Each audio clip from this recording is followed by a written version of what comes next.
Ce matin, on poursuit notre série dans le livre d'Exode. Dimanche dernier, on est revenu à cette série et simplement pour se remettre un petit peu en contexte, à travers le livre d'Exode, on voit ce moment où Dieu libère son peuple de l'esclavage en Égypte. Et ça va être l'occasion pour Israël d'entrer dans une relation intime, profonde avec Dieu, dans une alliance avec Dieu. Israël doit apprendre à connaître Dieu véritablement. Et pour nous, il y a plein de leçons super précieuses pour nous-mêmes, aller rencontrer Dieu quotidiennement, tous les jours, le connaître de plus en plus. Dans le passage qu'on va voir ensemble ce matin, on va survoler deux épisodes, deux événements, les eaux de Mériba, où Israël doit apprendre encore une fois à exercer sa foi à tous les jours, dépendre de Dieu.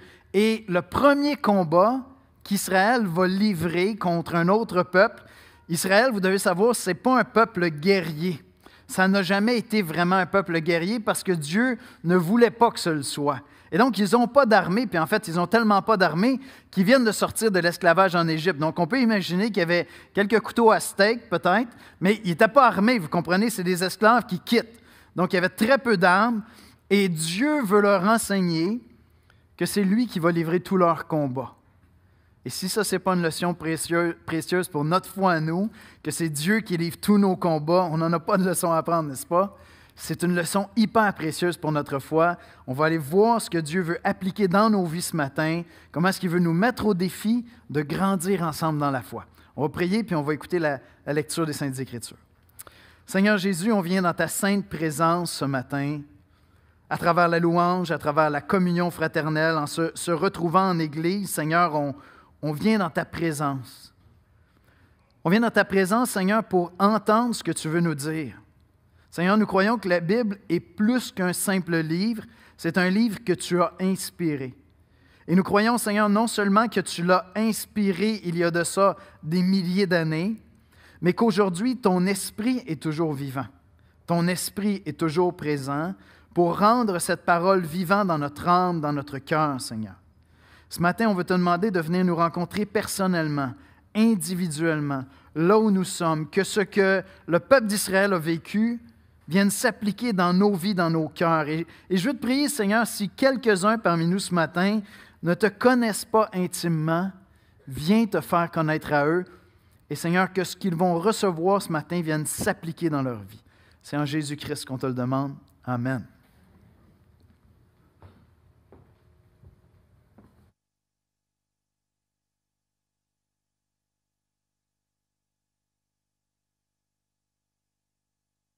Alors, on poursuit la lecture dans Exode. On est rendu au chapitre 17, les versets 1 à 16, dans la nouvelle édition de Genève. Exode 17, versets 1 à 16. Toute l'assemblée des enfants d'Israël partit du désert de Sin, selon les marches que l'Éternel leur avait ordonnées, et ils campèrent à Réphidim, où le peuple ne trouva point d'eau à boire. Alors le peuple chercha querelle à Moïse.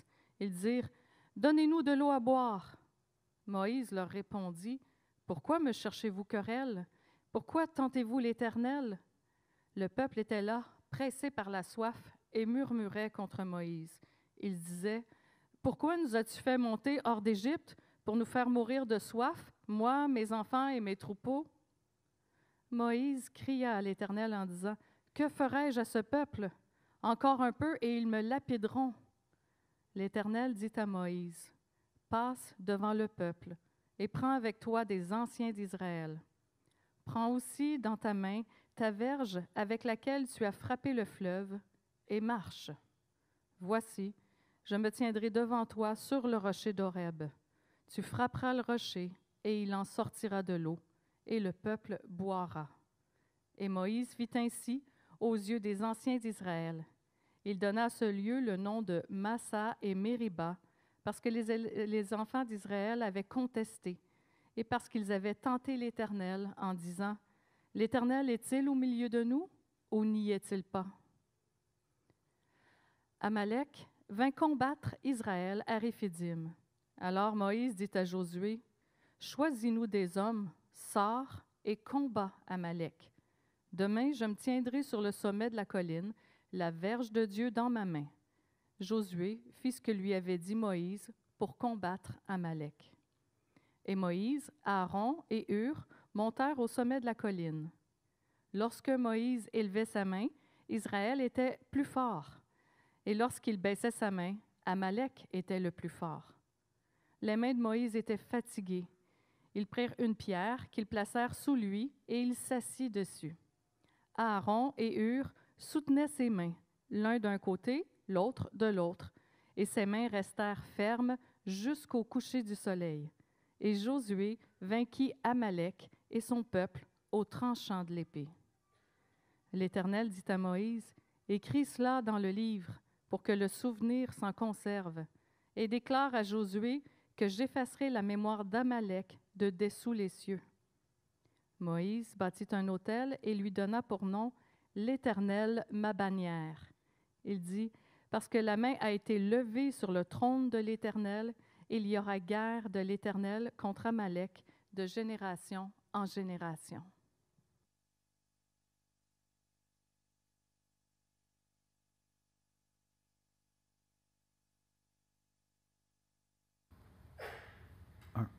Qui ici conduit une voiture?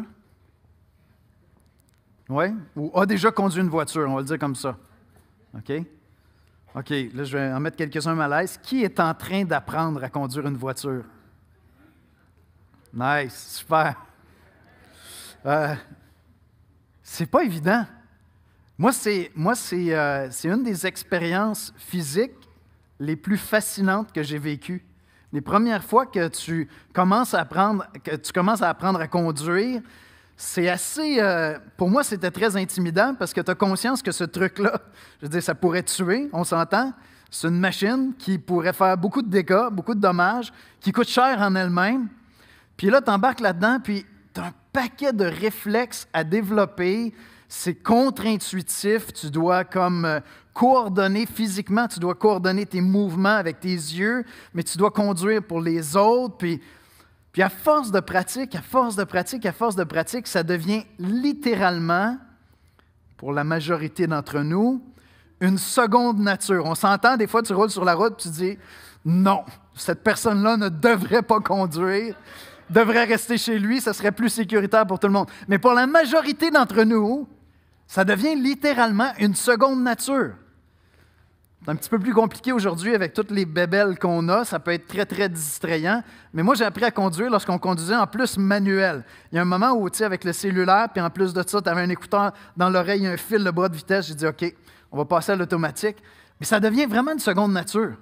C'est comme tu réfléchis plus, tu es synchro avec ta voiture, tu es synchro avec ton environnement. C'est fascinant.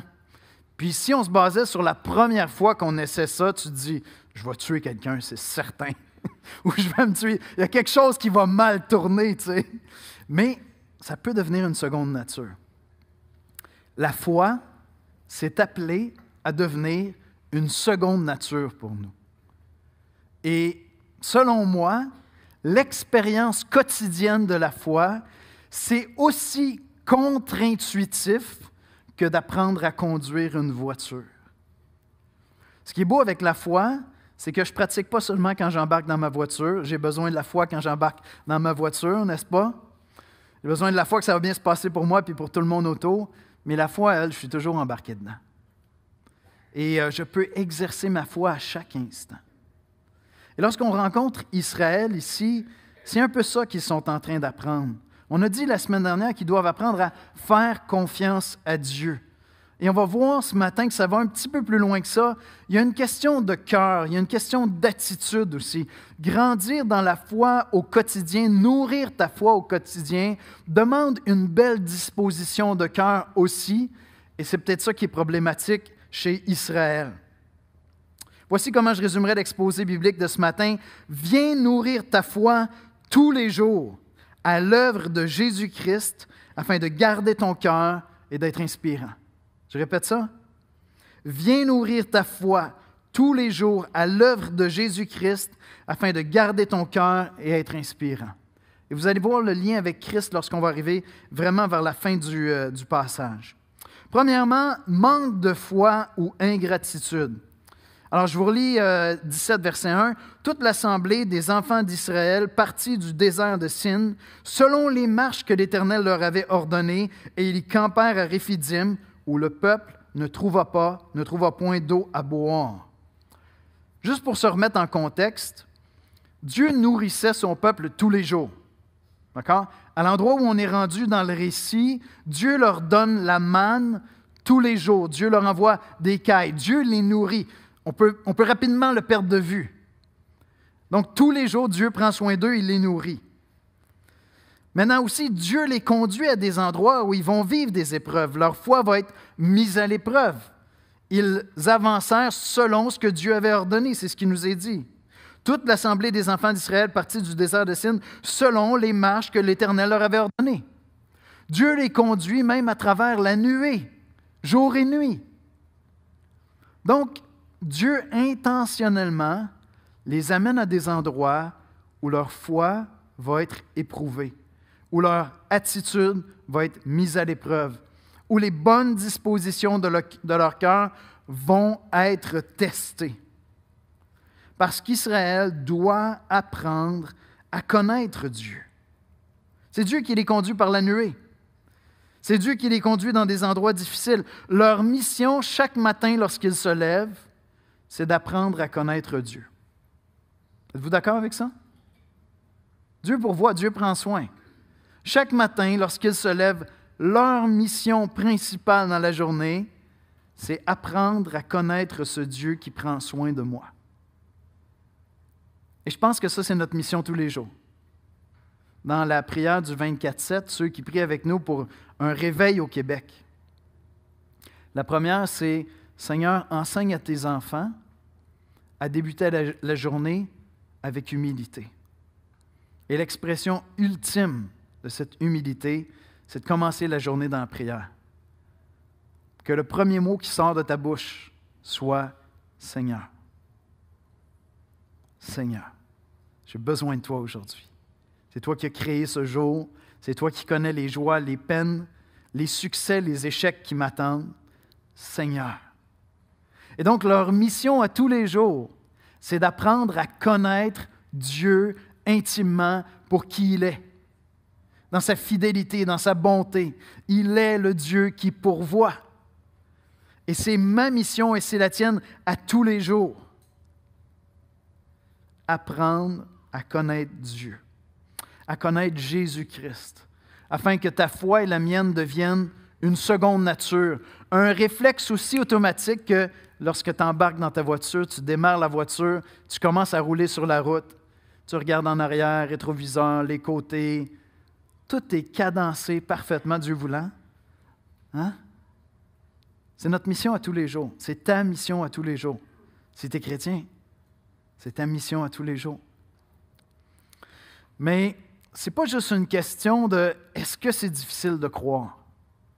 Est-ce que c'est difficile d'avoir la foi? » Je veux dire, je l'ai mentionné, ils reçoivent la manne à tous les jours. C'est comme difficile de douter de Dieu quand Dieu te donne la manne à tous les jours. Moi, ce que j'entends dans les critiques, dans le chiolage, comme on dit au Québec, hein? Murmurer, là, que vous lisez dans le texte en québécois, ça se traduit par chialer. Ils s'en prennent à Dieu. Et moi, ce que j'entends, c'est quelque chose comme, en fin de compte, Dieu. Tu sais, tu arrives dans la cuisine, il y a quelqu'un qui est en train de préparer le souper, travaille fort, c'est un petit peu plus long que d'habitude, la personne est en train de travailler, tu rentres dans la cuisine, tu dis, on va-tu souper à soir? Pardon? Regarde, j'arrête ça là, tu prends ça en main, mon grand? Ou tu t'en vas, tu sais, chez nous, on habite tout près du parc Michel-Chartrand. Alors, chaque fois qu'il y a des courses à pied, tu sais, des grandes courses à pied, c'est autour de ce coin-là. Puis j'imagine que je m'installe un matin, tu sais, puis je les regarde courir, puis je dis, on va-tu réussir à courir ce matin? Pendant que j'en vois un, tu sais, qui ralentit, puis il commence à marcher. On va-tu faire une course ce matin? Ça ressemble plus à ça. Parce qu'ils s'en prennent à Dieu alors que Dieu les nourrit tous les jours. Puis il dit, c'est quoi la joke? Tu nous as conduits ici pour mourir? c'est plus de l'ingratitude. C'est plus du genre, je les aurais pris brouiller mes œufs ce matin, puis tu me les as servis miroir. Ça ressemble plus à ça, parce que Dieu fait des miracles à tous les jours. Donc, ce qu'ils doivent apprendre à faire, c'est nourrir leur foi d'une attitude d'action de grâce. Que lorsqu'il y a un pépin qui se présente, je veux dire honnêtement, quand Dieu, te sert tes œufs tous les matins, bon, c'était des cailles, puis c'était de la manne, mais Dieu te sert ça tous les jours, puis là, il manque un peu d'eau. Tu dis, Seigneur, est-ce qu'on pourrait avoir de l'eau avec ça, s'il te plaît? Je prendrais un petit espresso en plus. Mais pas, en fin de compte, Dieu, je pense que tu nous as conduits ici pour mourir. Laissez-moi être direct avec vous. Lorsque, au quotidien, je ne parle pas des grandes épreuves de la vie, là. Je parle du quotidien qui amène son lot d'épreuves. Cette semaine, quelle a été votre plus grande épreuve cette semaine, à part ceux qui ont eu comme la grande épreuve de l'année, d'accord? Il y en a quelques-uns ici, vous êtes dans la souffrance. Cette semaine, vous avez appris la pire nouvelle de l'année. Vous êtes en train de digérer ça. Ceci n'est pas pour vous, s'il vous plaît, d'accord? Je parle de tous les autres. Ça a été quoi vos épreuves difficiles cette semaine? Sans mépris, parce qu'une épreuve, c'est une épreuve. Parfois, il m'arrive de jaser avec des frères et sœurs, puis d'autres, des fois, me le servent à moi aussi. Puis c'est bien, j'ai besoin qu'on me le rappelle. On arrive devant une épreuve, puis là, on est comme, je manque de foi. J'ai de la difficulté à croire. Et il m'est arrivé souvent de parler avec un frère, parler avec une sœur, puis de dire, est-ce que tu manques vraiment de foi, tu crois, dans cette situation-là? Ah oui, je lutte, j'ai de la difficulté à faire confiance à Dieu. OK. Est-ce que Dieu t'a fait connaître sa bonté pour toi? Est-ce que par hasard, Dieu aurait posé un geste incomparable, qu'aucun autre être humain aurait fait pour toi? Comme donner son fils, peut-être, tu sais? Oui? Est-ce que ça, c'est clair dans ton esprit? Est-ce qu'en ce moment, tu as une foi très ferme en Jésus-Christ pour ton éternité? Et là, je ne sais pas combien de fois je me fais servir. Oui, mais ce n'est pas de ça que je te parle. C'est pas de ça que je te parle d'ici maintenant. Voyez-vous, c'est intéressant. Je suis convaincu que Dieu le Père a donné son Fils, Christ est mort sur la croix pour mes péchés. Est-ce qu'il y a quelque chose de plus conséquent que mon éternité? Et ça, j'ai la foi. Mais j'arrive dans mon quotidien, puis là, j'ai l'impression que je vis un grand combat de la foi. Je vous soumets, je vous propose qu'on examine nos cœurs pour voir si, est-ce que c'est autant de l'incrédulité que de l'ingratitude? Une difficulté à aller dans la prière puis dire, Seigneur, tu permets des choses qui me déplaisent. Je connais ta souveraineté, je connais ta bonté. Mon cœur n'est pas bien disposé. J'ai le goût de me mettre à chialer. Et la semaine dernière, je vous disais, quand vous entendez ça dans votre âme, quand vous entendez des murmures, la critique, du chiolage qui veut monter, ne le faites pas taire trop vite. Dites, non. Il faut que je l'entende. Si je veux que ça se transforme en prière, il faut que j'aille gérer ça là, avec Dieu. Là. Voyez-vous, Israël commençait vraiment à connaître Dieu. En fait, Dieu faisait des miracles tous les jours. Et donc, si on avait dit à Israël, OK, sérieusement, est-ce que Dieu est vivant? Je pense qu'ils auraient dit oui. Est-ce que Dieu s'est manifesté à toi aujourd'hui? Je pense qu'ils auraient dit oui. Et pourtant, ils sont en train de sortir le violon et de dire, on va-tu souper à soir? Non, mais y a-tu quelqu'un qui va me servir à souper pendant que Dieu est en train de préparer le repas? On a besoin d'apprendre à nourrir notre foi quotidiennement face aux épreuves de la vie, les difficultés de la vie. Et parfois, c'est vrai, notre grande difficulté, c'est de croire en Dieu. Souvent, ce n'est pas ça, c'est une question d'attitude. Certains d'entre vous, vous vous dites, je ne sais même pas si Dieu existe. Tu es né dans un foyer chrétien, puis là, tes parents sont toujours là, puis ils disent, non, mais fais confiance à Dieu. Oui, mais je ne sais même pas s'il existe. C'est légitime comme question. Voyez-vous, ça, c'est autre chose. Si tu es en train de... La semaine dernière, je disais, celui qui met Dieu à l'épreuve, écoute, si tu doutes de l'existence de Dieu tous les jours de ta vie, mets-le à l'épreuve. Fais-le. Mais si, comme moi, profondément dans ton âme, la question de ton éternité est réglée à cause de Jésus-Christ, ne mets pas Dieu à l'épreuve comme ça. Non, écoute plutôt l'amertume qui veut s'installer dans ton cœur, le murmure, le chialage. Puis va dans la prière et dis, Seigneur, regarde mon ingratitude. Tu as pourvu hier, tu vas pourvoir demain, tu vas pourvoir aujourd'hui, Seigneur. Et sans gêne aucune, fais connaître tes besoins à Dieu. Parce que le problème est tout là. Hein? Si seulement Israël avait dit, Seigneur, un peu d'eau pour avaler la manne, ça passerait mieux. Est-ce que tu aurais de l'eau aussi? Ça aurait été complètement un autre scénario. Le problème n'est pas ça, c'est qu'ils s'en prennent à Dieu et à Moïse. Leur problème, c'est un problème d'attitude, c'est un problème d'ingratitude.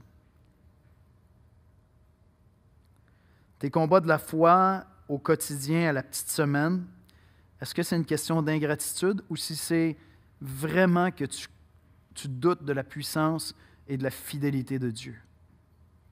Ou est-ce que ce serait simplement que tu es en train de dire, je ne doute pas de sa puissance, je ne doute pas de sa fidélité, mais je n'aime pas le chemin par lequel il veut me faire passer? À ce moment-là, c'est ça que tu dois exprimer à Dieu. Seigneur, le chemin par lequel tu veux me faire passer, j'aimerais que tu me fasses emprunter une autre route. Si c'est possible, éloigne de moi cette coupe, Seigneur. Là, je m'en vais mener le bon combat, le combat que Christ lui-même a dû mener. Et voyez-vous, Dieu veut leur enseigner qu'il est fidèle, qu'il prend soin d'eux. Et il va le faire avec Amalek. Il y a un peuple qui est là, qui est un peuple guerrier. Ils étaient réputés pour leur mobilité. Ils se déplaçaient pour leur combat à chameau. Je sais que dans notre tête, un chameau, c'est quelque chose qui avance pas vite. D'accord? Ça avance beaucoup plus vite que toi et moi, beaucoup plus longtemps que toi et moi. Puis au combat, tu ne veux pas faire face à un chameau. Et Israël sort de l'esclavage. Je vous ai, comme je vous dis, ils ont peut-être un petit canif suisse pour préparer leur steak le soir.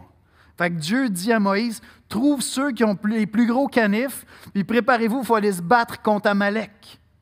Puis en fait, lorsqu'on va plus loin dans les Écritures, on découvre dans Deutéronome 20 des instructions très claires pour qu'Israël n'ait pas une armée de professionnels. Littéralement, Dieu ne veut pas que le peuple d'Israël soit un peuple guerrier. Ils vont aller faire la conquête du territoire que Dieu leur donne et ça s'arrête là. Ils vont protéger le territoire si le territoire est attaqué et ça s'arrête là. Ils ne sont pas appelés à avoir une armée professionnelle. Pourquoi cela? Parce que Dieu veut leur apprendre que c'est lui qui livre le combat. C'est lui qui livre le combat pour eux. Et c'est ça que Dieu veut nous apprendre à intégrer comme une seconde nature, comme un réflexe. C'est toi, Éternel, qui livre les combats pour moi. Mon rôle à moi, c'est de te faire confiance, de croire en toi. Et c'est pour ça qu'à ce moment-là, Moïse était là avec le bâton avec lequel il avait frappé la mer, avec lequel il avait frappé le rocher. Et c'est là simplement pour illustrer tant et aussi longtemps que Dieu est au-dessus de vous, que Dieu veille sur vous. La victoire vous est assurée. Vous avez beau avoir juste des canifs suisses, faites-vous-en pas, les amis. La victoire, c'est moi qui la donne. Amen? Et c'est tellement difficile à apprendre. C'est tellement difficile à intégrer comme réflexe que ça devienne une seconde nature comme celle de conduire une voiture. C'est Dieu qui livre les batailles à ma place. Remettre à Dieu chacune de nos victoires dans l'attente de la prochaine opportunité d'exercer la foi. Voilà ce que nous devons apprendre des combats d'Israël. Je vais donner le meilleur de moi-même chaque jour, confiant que Dieu est plus que suffisant pour pourvoir à tout ce qui manque à mes capacités. Dieu est plus que suffisant. Et ce qui est particulier dans ce passage-là, c'est que ce n'est pas seulement le peuple qui va pécher, Moïse aussi va pécher. Cet épisode-là dans la vie, dans le leadership de Moïse est rapporté à plein de reprises ailleurs dans la Bible. Et ce que Moïse exprime ici, lorsqu'il dit au verset 4, Moïse cria à l'Éternel en disant, « Que ferai-je à ce peuple? Encore un peu, ils me lapideront. » Moïse va être sévèrement repris plus tard dans sa vie pour son attitude. Parce que ce moment-là, il a pris peur devant le peuple. Et peut-être aurait-il eu la foi pour l'épreuve que le peuple devait affronter, mais il n'avait pas la foi pour l'épreuve que lui devrait affronter comme leader. Moïse a quitté cette posture-là de foi, où ce qu'il aurait dû faire, c'est dire « Ne péchez pas contre l'Éternel. Ne péchez pas, Dieu est fidèle, il est en train de vous enseigner. Je vais aller intercéder et Dieu va pourvoir. » Puis je veux dire, écoutez, humainement, ça se comprend. Tu as un peuple. Est-ce qu'il y a quelque chose de plus imbécile et dangereux qu'une foule? Sérieusement. Est-ce qu'il y a quelque chose de plus dangereux et insensé qu'une foule qui commence à paniquer? On l'a vu de manière cruellement mortelle en Corée, il n'y a pas longtemps. Moïse est devant ce peuple-là, insensé comme c'est pas possible, et il prend peur. C'est légitime humainement. Je veux dire, pour de vrai, ils auraient pu le lapider, là. Qu'est-ce qu'ils auraient pu faire? Humainement. Et donc, il prend panique, il s'en va devant Dieu, puis il dit, « Seigneur, ils vont me lapider, qu'est-ce que tu vas faire? Il faut qu'il y ait de quoi qui se passe. » Et Moïse quitte sa posture de leader, d'homme de foi, de modèle, pour ramener ça à lui-même. Il ramène ça à lui-même. En québécois, là, c'est « arrête de ramener tout ça à toi ». J'ai trouvé ça vraiment intéressant. Puis, ce n'est pas seulement applicable pour les pasteurs ou, je ne sais pas, ceux qui sont des dirigeants spirituels. C'est sûr, je vous avoue, n'importe quel pasteur qui lit ça, pense à lui-même. Puis après quelques années dans le ministère, tu te dis, il y a tellement de fois où il y a des choses qui ne vont pas bien, puis là, tu paniques, puis là, tu penses juste à toi, dans le fond. C'est qu'est-ce qui va arriver avec mon leadership, Seigneur? Le Seigneur te reprend. Ramène pas ça à toi, mon ami. Sers mon peuple. Mais c'est beaucoup plus large que ça. Et Moïse pêche ici. Dans Nombre 27, versets 13-14, on lit, alors qu'il est en train de parler d'Aaron, puis Dieu parle à Moïse de Aaron, il va parler de lui-même. « Tu le regarderas, mais toi aussi tu seras recueilli auprès de ton peuple, comme Aaron ton frère a été recueilli, parce que vous avez été rebelles à mon ordre dans le désert de Tsin, lors de la contestation de l'assemblée, et que vous ne m'avez point sanctifié à leurs yeux à l'occasion des eaux. » Ce sont les eaux de contestation. Et donc Moïse a pris panique. Il aurait dû sanctifier Dieu, c'est-à-dire présenter Dieu dans toute sa majesté au peuple d'Israël et dire « Attention, ne péchez pas. Attention, n'allez pas plus loin, Dieu est fidèle. Est-ce que vous n'avez rien appris? » Mais au lieu de cela, Aaron et Moïse ont pris panique. Ils auraient pu avoir la foi pour le peuple, ils ne l'ont pas eu et ils n'avaient plus la foi pour eux-mêmes dans leur rôle. Voyez-vous dans le Nouveau Testament l'idée que celui qui est en Jésus-Christ, celui qui est chrétien, est appelé à être un modèle, revient constamment. 1 Corinthiens 11:1 « Soyez mes imitateurs, comme je le suis moi-même de Christ. » Paul va dire à son protégé Timothée dans 1 Timothée 4:12 que personne ne méprise ta jeunesse, mais sois un modèle pour les fidèles en parole, en conduite, en amour, en foi, en pureté. Quel que soit votre rôle, que vous soyez pasteur, ancien, diacre, époux, épouse, parent, collègue de travail, un responsable jeunesse, responsable dans un ministère, ou simplement un chrétien parmi des chrétiens moins matures, nous sommes appelés à être des modèles. Et il arrive qu'on prend à cœur des gens, on veut aider des gens à grandir. Tu es en train d'aider quelqu'un qui est jeune dans sa foi à découvrir l'Évangile. Puis là, cette personne-là est éprouvée. Et au lieu de demeurer un modèle, je ramène ça à moi-même. Et les parents, on fait ça avec nos enfants. Il y a un temps où on prend soin de nos enfants, puis là, si on sent qu'on perd le contrôle, qu'on n'y arrivera pas, que ça va peut-être... Finalement, ils vont peut-être virer tout croche. Là, on ramène ça à nous-mêmes. Je ne suis plus nécessairement en train d'intercéder pour mes enfants. J'entre dans une complainte à Dieu. Pauvre de petit moi qui est pris avec ces enfants-là qui font de mauvais choix. On fait ça au travail avec des collègues de travail, avec une équipe. On fait ça dans des ministères. On fait ça dans notre relation de couple. Ton conjoint, ta conjointe est en train d'apprendre quelque chose. Dieu est en train de la confronter. Dieu est en train de l'éprouver. Puis c'est long, puis c'est souffrant pour toi aussi. Peut-être même que cette personne-là s'en prend à toi parfois. Et plutôt que d'être en train de prendre soin de sa foi, tu ramènes ça à toi-même, puis tu deviens la victime. Humainement, ça se comprend. Moïse est victime d'un peuple insensé. Mais Moïse a reçu un appel, celui de représenter Dieu. Et si tu es chrétien, si tu es chrétienne, tu as reçu le même appel que Moïse. C'est tellement une erreur incroyable pour les chrétiens de regarder à Moïse et de dire « OK, ça c'est un modèle pour les pasteurs. » Écoute, tu n'as pas compris le Nouveau Testament? Je veux dire, on n'est plus dans une église quelconque où le prêtre recevait le Saint-Esprit. Est-ce qu'on est d'accord? Nous sommes une armée de prêtres, tous ceux qui sont en Jésus-Christ. Je ne suis pas Moïse, Dieu merci.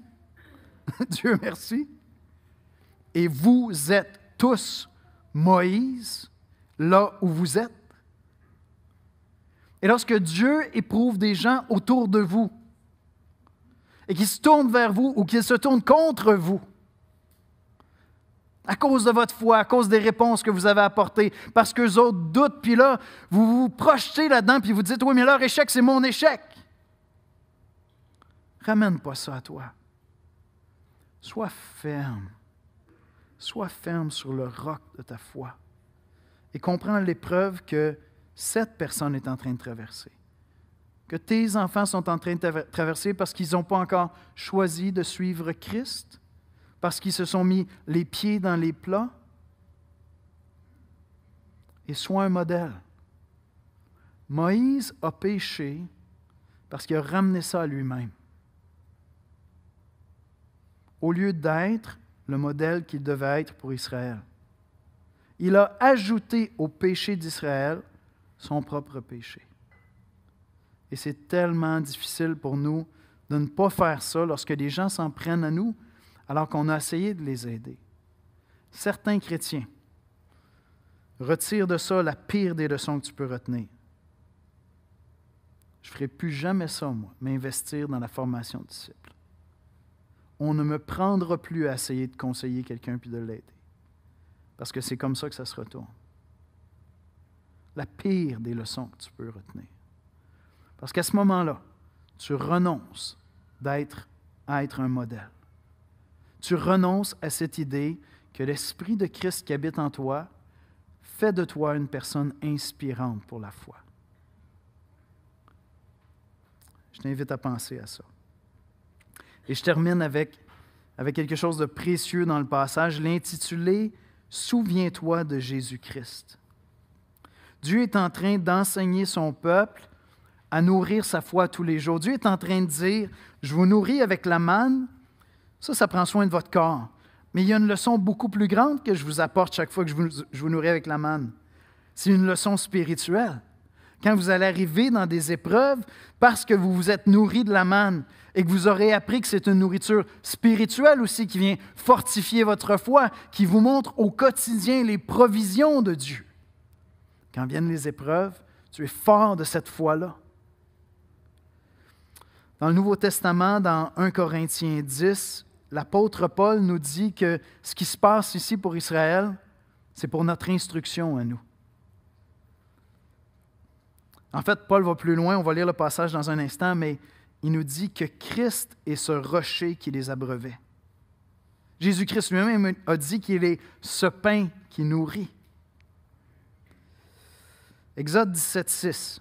« Voici, je me tiendrai devant toi sur le rocher d'Horeb. Tu frapperas le rocher et il en sortira de l'eau et le peuple le boira. » C'est vraiment intéressant. Moïse prend panique, puis là Dieu dit, je présume que c'est la nuée, d'accord? On n'a pas les détails, mais il dit, le rocher que tu vas frapper, là, je vais me tenir devant toi sur le rocher. Et donc on présume que c'est la nuée qui s'est déplacée, puis qui est allée là pour dire, je suis vraiment avec toi. Maintenant, écoutez ce passage dans 1 Corinthiens 10, versets 1 à 4. C'est l'apôtre Paul qui parle, il dit « Frères, je ne veux pas que vous ignoriez que nos pères ont tous été sous la nuée. » Dans Exode. Et qu'ils ont tous passé au travers de la mer. Qu'ils ont tous été baptisés en Moïse, dans le sens qu'ils ont suivi Moïse par la foi, dans la nuée et dans la mer. Qu'ils ont tous mangé le même aliment spirituel. Parce qu'au-delà de cet aliment physique, Dieu est en train de nourrir leur foi, de les instruire dans la foi, et qu'ils ont tous bu le même breuvage spirituel, car ils buvaient à un rocher spirituel qui les suivait, et ce rocher était Christ. En théologie, lorsqu'on parle des apparitions de Dieu dans l'Ancien Testament, on appelle ça des théophanies. C'est lorsque Dieu apparaît. Et plusieurs commentateurs, je pense à juste titre, se disent chaque fois que Dieu apparaît dans l'Ancien Testament, puisque Dieu le Père est invisible et que Dieu le Fils est la seule personne visible de la Sainte Trinité, c'était Christ qui apparaissait. Et Paul nous dit que, alors qu'ils apprenaient à s'abreuver quotidiennement de ce que Dieu leur donnait, Christ était présent lui-même.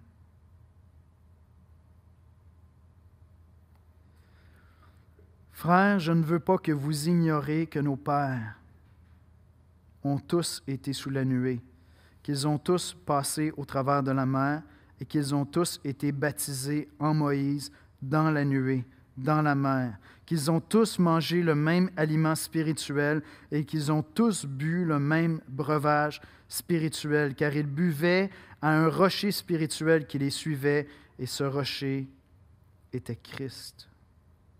Jésus dit ailleurs dans Jean 14, « Mais celui qui boira de l'eau que je lui donnerai n'aura jamais soif. Et l'eau que je lui donnerai deviendra en lui une source d'eau qui jaillira jusque dans la vie éternelle. » Dans Jean 7, 37, c'est encore Jésus qui parle, il dit, « Le dernier jour, le grand jour de la fête, Jésus, se tenant debout, s'écria, « Si quelqu'un a soif, qu'il vienne à moi et qu'il boive. »